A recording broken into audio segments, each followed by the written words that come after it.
This donut recipe is so unique. Now, I'll be combining yeast and baking powder for this donut recipe, and I'll be telling you later on in this video what I had to do. So, this is good for commercial purposes, for family purposes, for any reason. You don't have to knead, you don't have to stress yourself. So, I'm adding all my ingredients together. If you have watched my donut video ingredients and measurement, that is the exact ingredients I'm using for this video. The only thing is that I reduced my yeast from 3 tablespoons to 2 tablespoons, and I use 1 teaspoon of baking powder. Now we are making between 20 to 25 pieces according to my measurement, and I'm using 700 grams of flour, or equivalent to like 6 cups of Nigerian flour. If you do not have a weighing scale, you can go for 6 cups, but if you do have a weighing scale, weigh your flour to make sure that you're using 700 grams. We are using 2 eggs. I've added in my instant yeast. I'm going to just mix all my dry ingredients together alongside my eggs and my butter. I'm going now to add in my warm water. I didn't add the quantity of water to my measurement video because I just feel that depending on the kind of flour you'll be using. But for this recipe, I use 1.5 cup of warm water. Now, why did I add baking powder to this recipe? Now, if you have a yeast that you know that you're not so comfortable with, the fact that it may not be so active, you can add baking powder just to keep you on the safe side.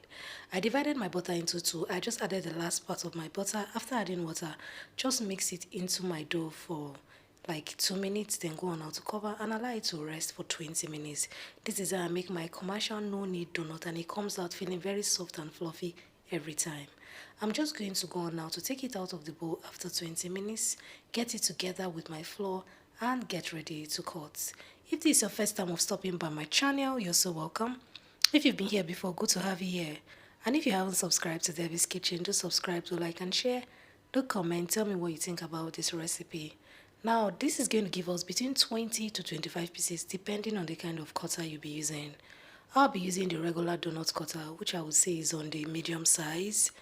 And we're going to find out how many donuts this using the donut cutter will give us at the end of the day. After getting your dough together, you're just going to roll like so with your rolling pin, with whatever you have to roll your bottle, and you're going to make it flat a bit and cut. When you're using your donut cutter, make sure you dip in flour each time before cutting again. This makes it easy for you to separate your dough from the whole dough, and very easy for you to cut out your donuts without it getting stuck to the other parts of your dough. I don't know whether you understand what I'm saying, but you can see how I took out the excess dough easily because I dipped my donut cutter in flour each time before cutting. Now this is what we had at the end of the day. At the end of this video, we're going to be counting all the donuts to find out how many there are. I'm just going to cover with my kitchen film in a warm environment. You can heat up your oven for like 5 minutes and just keep it there for not more than 5 to 10 minutes.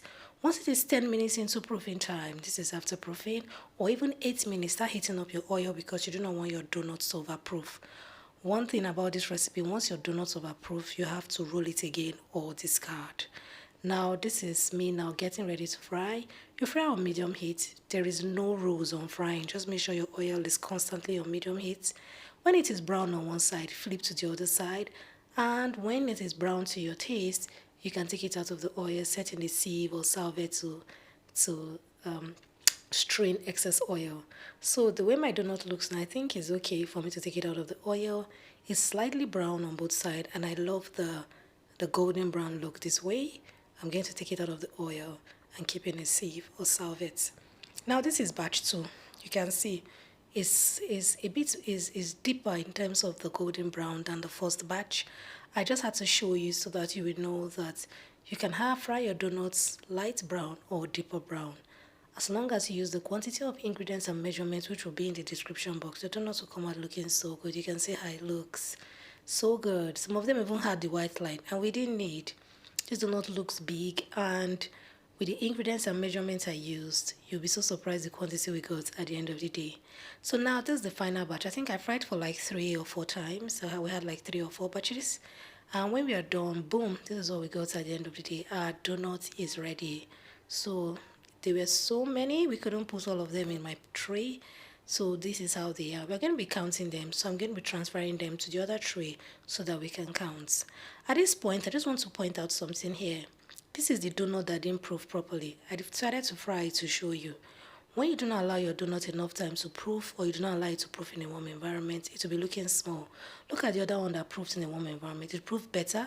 You can see it's looking bigger. The same size, the same cutter, but the other one didn't proof well. So it's heavier, it's thicker, and it will not be as fluffy as the rest. So when proofing, make sure you proof in a warm environment and don't allow it to proof for too long.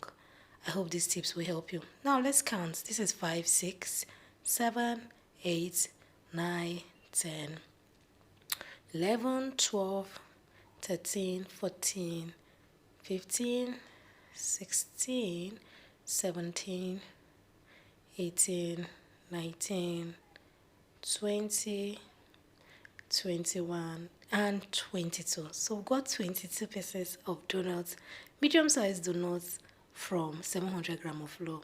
If you check my ingredients and measurements, you will know that that was what I stated there. It is accurate. So if you are not using my ingredients and measurement videos, and if you want to have your customized ingredients and measurements, you can send me an email at debbykits2020@gmail.com. See you in my next one. Bye bye. Because I have you here. See you next time.